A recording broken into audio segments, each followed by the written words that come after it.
그때 헤롯 왕이 손을 들어 교회 중에서 몇 사람을 해하려 하여 요한의 형제 야고보를 칼로 죽이니 유대인들이 이 일을 기뻐하는 것을 보고 베드로도 잡으려 할새 때는 무교절 기간이라 잡음에 옥에 가두어 군인 넷씩인 네 패에 맡겨 지키고 유월절 후에 백성 앞에 끌어내고자 하더라.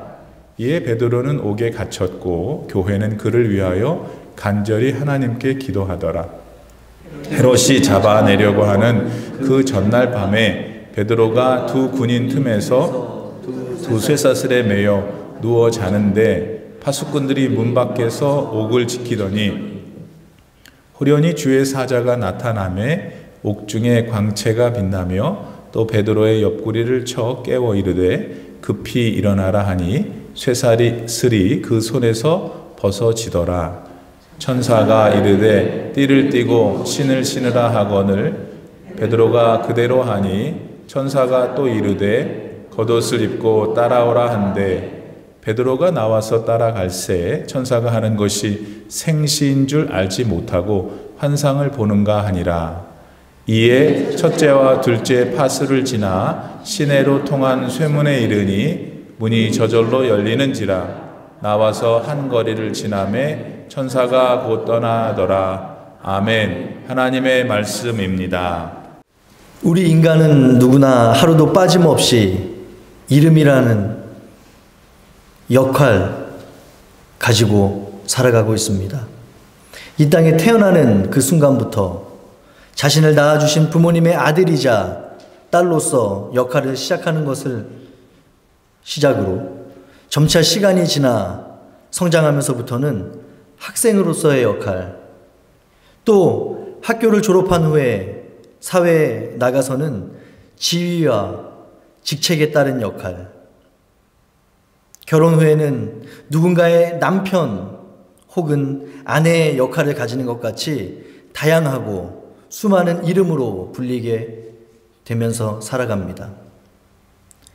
그래서 우리는 시간이 지나고 세월의 흐름 속에 점점 더 많은 역할을 부여받게 되기도 하고 또 어떤 시간이 되면 그 역할과 이름을 내려놓으며 살아가게 되지요. 그러한 과정을 거치면서 우리 모두는 자연스럽게 각각의 역할에는 그에 따른 책임과 사명 그리고 목적이 있다는 사실을 깨달으며 배우게 됩니다. 거기에 덧붙여 다른 사람들의 시선과 생각에도 누군가가 어떤 역할을 가지고 있다 한다면 응당 그 역할과 이름에 걸맞는 무언가를 기대하기도 하죠.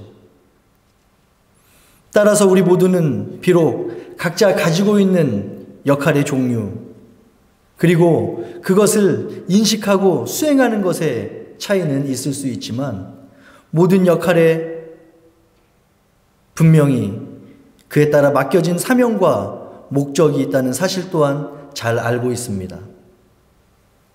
만약 그것들이 없다면 그 역할을 가진 사람들로부터 자격이 없는 것이고 더 이상 그 역할과 이름은 그에게서 의미 없는 아무런 무익한 것이 되어버리기 때문임 그렇습니다. 자, 그러면 우리 성도님들은 하나님의 자녀로서 택함을 받은 우리들의 역할, 더 구체적으로 성도의 역할을 가진 우리의 사명과 목적은 무엇이라 생각하시는지요?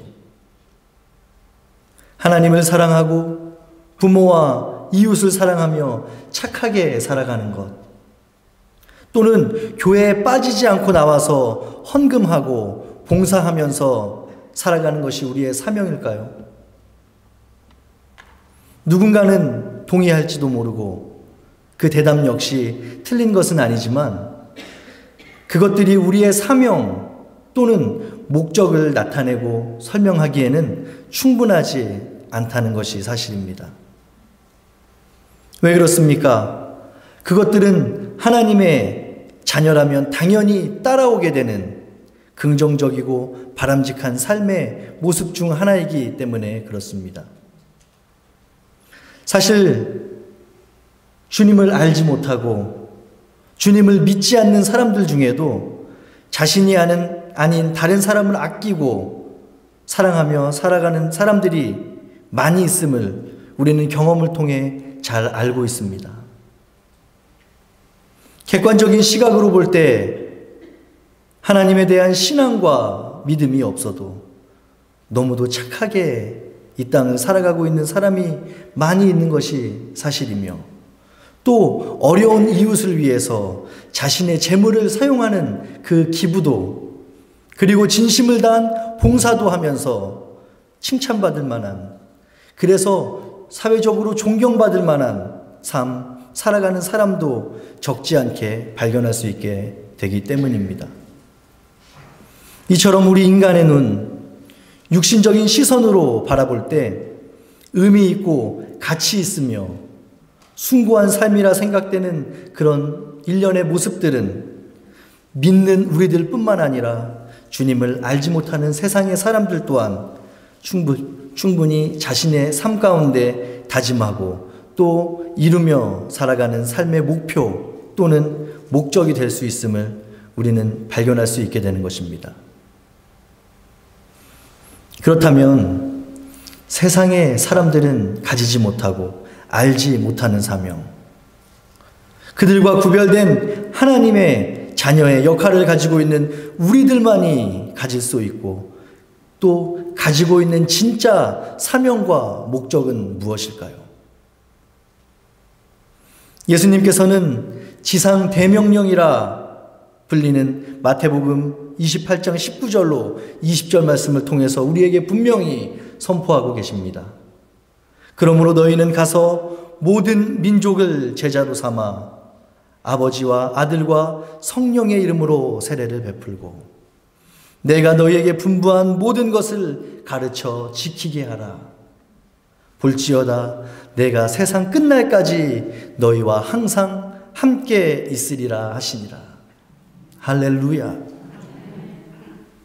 그렇습니다. 바로 이것이 우리가 가진 진짜 사명이자 목적이고 구원받은 주님의 자녀라면 누구나 가지고 있으며 반드시 지키고 행해야 할 의무라 할 수 있을 것입니다.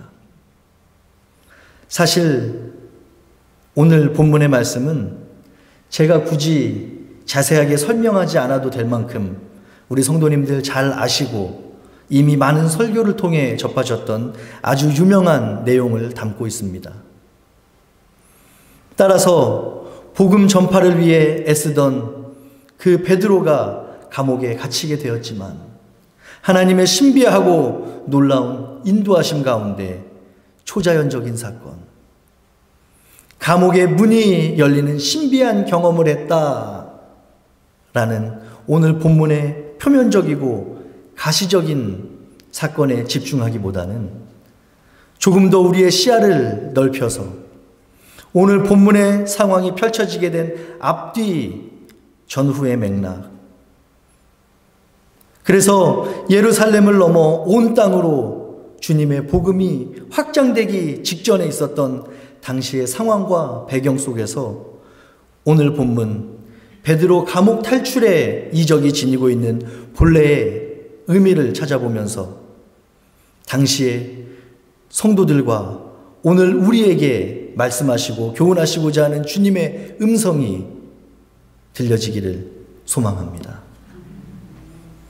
앞서 잠시 언급했던 것처럼 오늘 본문인 12장 이전의 사도행전 내용들, 그러니까 1장을 시작으로 부활하신 예수님께서 다시금 하늘로 올라가신 재림의 사건, 그리고 이때 약속하셨던 성령 강림의 사건, 또 건강한 공동체를 이루어가며 기도와 말씀으로 예수 그리스도의 복음을 전하는 것에 최선을 다했을 때 놀라운 이적과 기적들로 수많은 영혼이 예수께로 돌아온 회심의 역사가 일어났던 사역의 구체적인 내용들, 그리고 또다시 시작된 핍박으로 인한 역경과 고난과 그로 인해 다시금 각 지역으로 흩어질 수밖에 없었던 일련의 사건들이 오늘 본문 바로 전 1장으로 11장까지의 사도행전 대략적인 내용입니다. 이처럼 각 본문의 내용들을 통해서 이제 온 세계를 향한 복음, 그 복음 전파의 명분과 이유, 그리고 실제적인 준비가 어느 정도 맞춰진 상태임을 우리는 발견할 수 있습니다. 더욱이 오늘 본문인 12장 이후에 사도행전 기록을 살펴보면 13장부터 우리가 너무나도 잘 알고 있는 바울의 회심 사건을 시작으로 온 유대와 사마리아에 전해졌던 복음의 여정이 시작되고 있기 때문에 오늘 이 아침 우리가 나누고 있는 12장 당시의 상황과 배경이 실제적으로 예루살렘에서의 본격적인 사역 준비가 맞춰졌음을 다시 한번 확인하게 되는 것입니다. 따라서 온 인류를 향한 복음 전파의 모든 준비가 끝난 그때에 하나님께서는 본문의 내용을 통해서 복음 전파를 향한 그분의 주권적이고 강력한 계획을 다시 한번 상기시켜주고 계십니다. 또한 이때 다시 한번 초자연적이고 놀라운 이적과 신비한 능력을 보여주시면서 이 땅의 어떠한 권세와 힘도 자신의 주권적인 인도와 계획을 막을 수 없다라는 강력한 메시지를 당시의 성도들과 오늘 우리들에게 전해주고 있는 것입니다. 그 어떤 핍박과 방해에도 불구하고 결국 자신의 뜻, 자신의 계획을 이루어 가시는 하나님의 주권적인 능력을 모든 사람들에게 보여주심으로써 이제 곧 새로운 국면으로 맞이할 세계 선교, 그래서 온 땅으로 퍼져나갈 복음의 길 한가운데 있던 당시의 성도들, 더욱이 이제껏 경험해보지 못했고 상상해보지 못했던 새로운 형태의 고난과 핍박을 경험하게 될 그들에게 하나님께서는 닥쳐올 환난 가운데 담대하고 굳건하게 맞서게 할 믿음의 확신과 근거를 주기 위해서 보여주셨던 기적과 이적이 바로 오늘 본문의 사건인 것입니다. 이를 위해서 오늘 본문은 대조를 이루고 있는 두 종류의 인물을 우리에게 소개합니다. 바로 자기 자신을 위한 목적과 사명으로 살아가는 사람, 그리고 하나님을 위한 목적과 사명으로 살아가는 사람입니다. 굳이 제가 지목해드리지 않아도 잘 알고 계신 것처럼 전자의 사람, 자신을 위한 사명과 목적으로 살아갔던 사람은 오늘 본문의 헤롯 왕으로 등장하고 있는 헤롯 아그리빠 1세입니다. 자신뿐만 아니라 그의 가문이 행했던 그리스도와 복음을 향한 핍박은 할아버지였던 헤롯 대왕으로까지 거슬러 올라갑니다. 예수님의 탄생을 막기 위해 당시의 유아들을 학살했던 인물, 바로 그 헤롯의 손자가 오늘 본문은 물론 초대교회와 성도들에게 수많은 핍박을 가했던 헤롯 아그리빠 1세이기 때문입니다.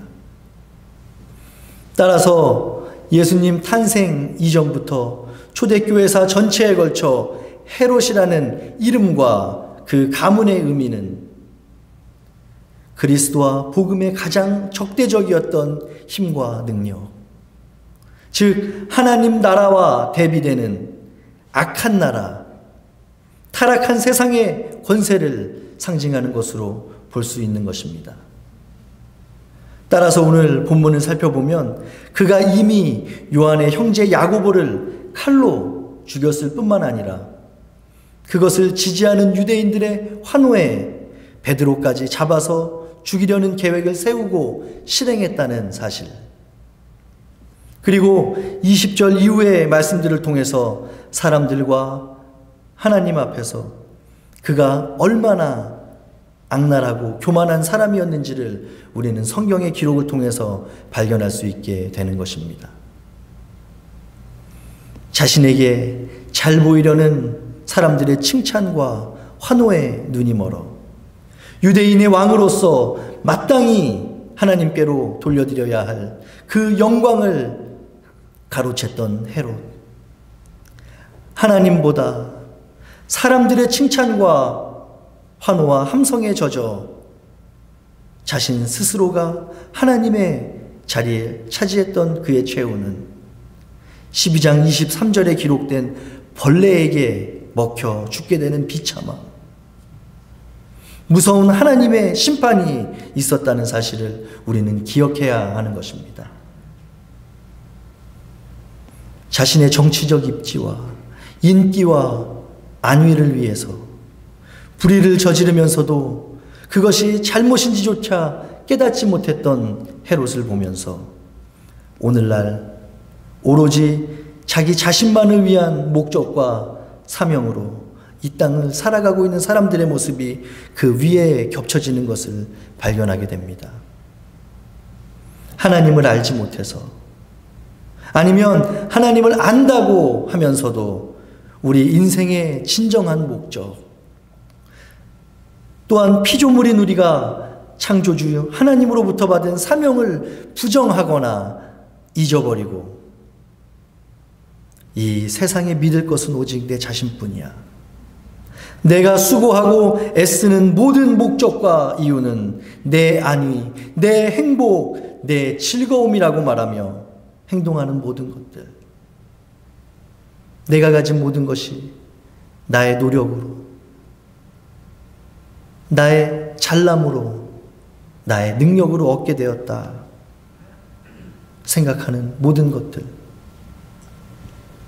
하나님이 아닌 다른 사람들의 평판과 평가에 귀 기울이고 하나님이 아닌 세상을 즐겁게 하며 본래의 사명과 목적을 잃어버린 사람들의 최후, 바로 그것은 비참함과 허무, 그리고 영원한 죽음의 심판으로 끝나버릴 수밖에 없다는 사실을 하나님께서는 오늘 본문에 등장하고 있는 헤롯이라는 이 인물을 통해서 보여주시며 경고하고 있는 것입니다.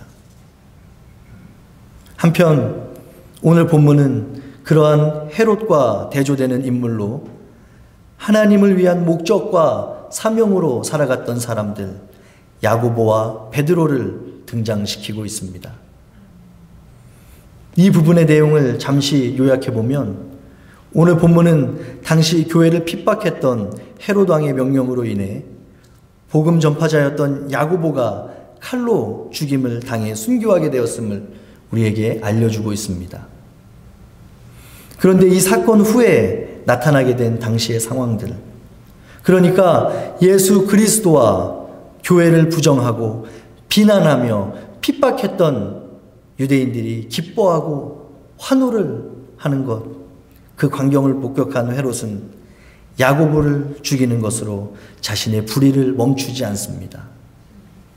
유월절을 맞아 각지에서 모여들 유대인들의 마음을 얻기 위해서 정치적인 야망과 목적을 가지고 초대교회의 리더였던 베드로까지 잡아서 죽이려고 감옥에 그를 가두어 버렸던 것입니다. 하지만 하나님께서는 감옥에 있던 베드로에게 주의 사자를 보내주셨고, 피조물인 우리가 감히 상상할 수도 없는 방법, 기대조차 할 수 없는 방법으로 감옥과 죽음에서 그를 구해주셨음을 기록한 것이 바로 오늘 본문의 내용이지요. 사실 오늘 본문 12장의 한 부분으로서 이 베드로 이야기의 초점을 맞춘다면 암담하고 절망적인 상황, 자신의 인생에서 만난 최대의 위기 가운데 하나님의 놀라운 사랑과 은혜로, 그리고 보호와 인도하심으로 풀려나게 된 사건으로 설명할 수 있을 것입니다. 물론 우리는 이것만으로도 큰 의미를 찾을 수 있고 그 안에서 발견할 수 있는 놀라운 은혜가 있음을 알고 있습니다. 하지만 서두에서 말씀드렸던 것처럼 오늘 본문인 12장 이후부터 본격적으로 시작될 놀라운 사건들, 즉 온 땅을 향한 선교와 복음의 세계적인 확장을 앞두고 있던 당시의 상황을 생각해 볼 때 우리는 조금 더 넓은 시각으로 이 사건을 바라볼 필요가 있습니다. 바로 베드로를 감옥에서 꺼내주셨던 사건에만 집중하는 것이 아니라 그에 앞서 소개되고 있는 야고보의 순교와 연결해서 오늘 본문을 바라보는 것입니다. 이때 우리는 이 같은 질문을 할 수 있죠. 왜 하나님께서는 야고보는 순교하게 하시고 베드로는 죽음의 자리였던 그 감옥에서 주의 사자를 보내주시는 초자연적인 그 방법을 동원하면서까지 살려주셨을까? 하나님께서 야고보보다 베드로를 더 사랑하셔서 그런 것입니까? 아니면 베드로가 잡혀갔을 때는 오늘 본문 5절에서 말하고 있는 것처럼 교회가 그를 위해서 간절히 기도했지만 야고보가 잡혀갔을 때는 기도하지 않아서였을까요? 아닐 것입니다. 예루살렘 교회는 당연히 야고보가 잡혀가 헤롯의 칼로 순교당하던 그때에도 여전히 변함없이 열심을 다해서 기도하고 있었을 것입니다. 그들은 기도하는 공동체였기 때문입니다. 하지만 분명한 것은 동일한 사람들이 드린 동일한 기도의 결과가 극과 극의 모습으로 나타났다는 사실입니다. 한 사람은 죽음으로, 또 한 사람은 상상할 수 없는 방법으로 그곳에서 구출되었기 때문입니다. 사람의 생각으로 바라보면 야고보가 억울하고 섭섭한 마음이 들지 않았을까 생각할 수도 있지요. 충분히 인간의 입장과 관점에서 생각해보면 가능한 생각입니다. 그렇다면 다른 관점에서 또 한 가지 질문을 드려보겠습니다. 그럼 하나님께서 구해주신 베드로는 복된 인생이고 하나님께서 순교하도록 놔두신 야고보의 인생은 불행한 인생일까요? 이 질문을 통해서 우리는 오늘 본문에 등장하는 이 감옥 사건의 또 다른 의미를 발견할 수 있게 됩니다. 성경에서 등장하는 복의 개념은 구약과 신약에서 서로 다른 양상으로 나타나기 때문입니다.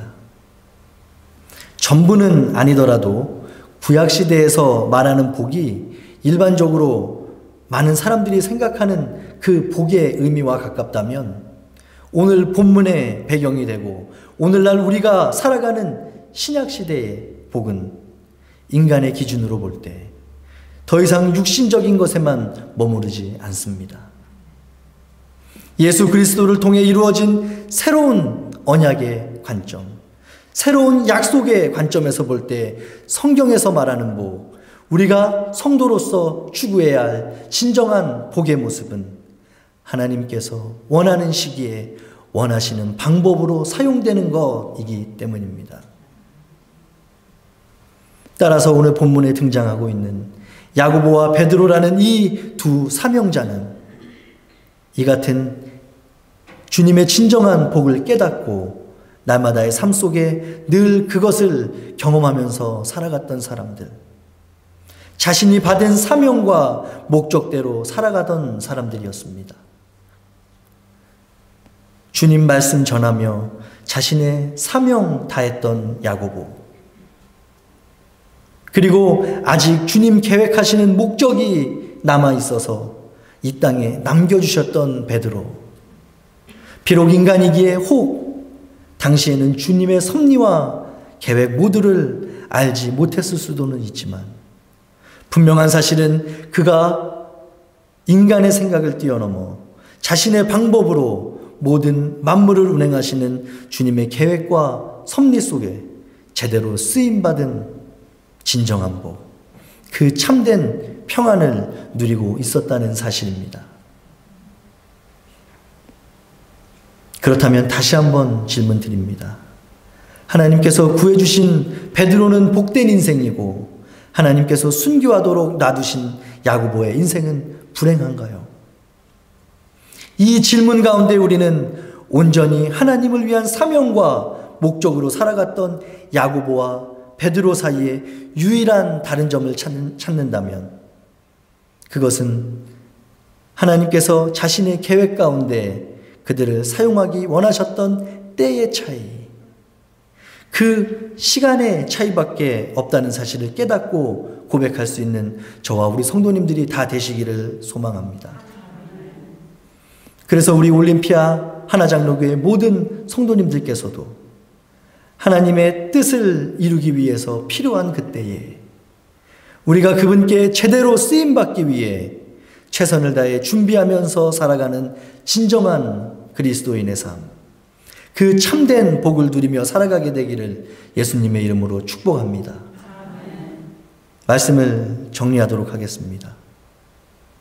극과 극의 결과로 나타난 야고보와 베드로 사건, 또 하나님의 자녀들을 핍박하며 고난을 주던 헤롯의 비참하고 허무한 죽음의 사건을 기록하고 있는 이 사도행전 12장의 의미, 그리고 이를 통해 초대교회 성도들과 오늘 우리들에게 말씀하시는 하나님의 메시지는 분명합니다. 창조주이시며 이 땅의 통치자로서 예수 그리스도를 통해 자신이 세우신 온 인류를 향한 구원의 계획, 그 뜻을 이루어가기 위해서 주권적으로 자신이 구별하여 세운 성도들을 사용하실 때 각자 가진 사명에 따라서 또 그 목적에 따라서 우리의 생각과 방법을 초월하고 기대를 넘어 놀라운 보호와 인도로 이끌어 줄 것이라는 그 약속이 오늘 본문 안에 있는 것입니다. 또한 성도를 핍박하고 무너뜨리려는 악한 악의 무리들을 심판하시는 분, 공의의 하나님이 바로 자신임을 나타내 보여주고 있는 것입니다. 12장에 나타난 이 같은 하나님의 메시지를 보고 들었던 초대교회의 성도들, 자신들의 진정한 사명과 목적을 깨달아 드디어 이스라엘이라는 울타리를 넘어서 온 유대와 사마리아와 땅끝으로 향할 모든 준비를 마친 그들에게 이 말씀보다 더 큰 위로, 더 큰 확신은 없었을 것입니다. 바로 이를 통해 그들은 오직 주님의 인도하심 따라 죽든지 살든지 이 땅에서의 풍성함과 안위가 아닌 주님 주시는 참된 평안 바라보며 주님 맡겨주신 그 사명과 목적 위에 복음 들고 담대하게 더 큰 세상으로 나갈 수 있었던 것입니다. 이 같은 주님의 약속은, 주님의 인도하심은 오늘 이 자리에 앉아 함께 예배하고 있는 우리 모두에게도 동일하게 적용되지요. 비록 때로는 악의 무리가 흥하고 승승장구하면서 이 땅에 복을 누리고 사는 것처럼 보일 때가 있습니다. 또 주님의 백성인 우리들이 더 힘들고 어렵게 고통당하며 사는 것처럼 느껴질 때도 있는 것이 사실입니다. 그래서 내 마음과 내 뜻대로 되지 않고 내 의지와 내 계획대로 이루어지지 않는 현실에 힘들고 지쳐서 고민과 낙심 중에 그리고 고통 중에 있는 성도님들 계실지도 모르지요. 하지만 우리 모두는 내 자신이 아닌 하나님을 위한 사명과 목적을 가진 성도임을, 또 사명자 되었음을 기억해야 합니다. 창조주이시며 온 우주 만물의 주인이신 그분께서 우리를 불러주셨습니다. 그래서 우리를 통해 자신의 역사를 이루어 가시겠다고 말씀하십니다. 그 위대한 부르심에 우리가 순종으로 최선을 다한 삶의 열매로 응답할 때 하나님께서는 우리가 상상하고 기대하지도 못했던 놀라운 일들을 통해서 사명자의 진정한 복, 진정한 기쁨을 누리는 삶을 허락해 주실 것입니다. 기도하겠습니다.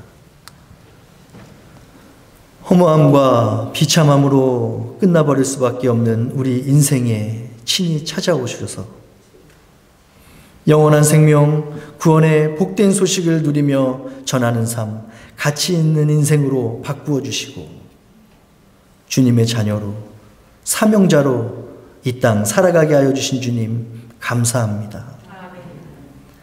세상의 풍파 속에 잠시 잊고 넘어질 때도 있었지만 언제나 우리와 늘 함께 하여 주시는 성령 하나님께서 그때마다 우리의 사명 생각나게 하여 주시고 회복하여 다시 일어날 수 있는 힘과 능력을 허락하여 주셔서 끝까지 변하지 않고 사명 감당하며 주님과 함께 승리의 길 걸어가는 은혜를 우리에게 허락하여 주시옵소서. 감사하며 이 모든 말씀 우리를 구원해 주시고 사명자로 불러주신 예수 그리스도의 거룩하신 이름으로 기도드렸습니다. 아멘.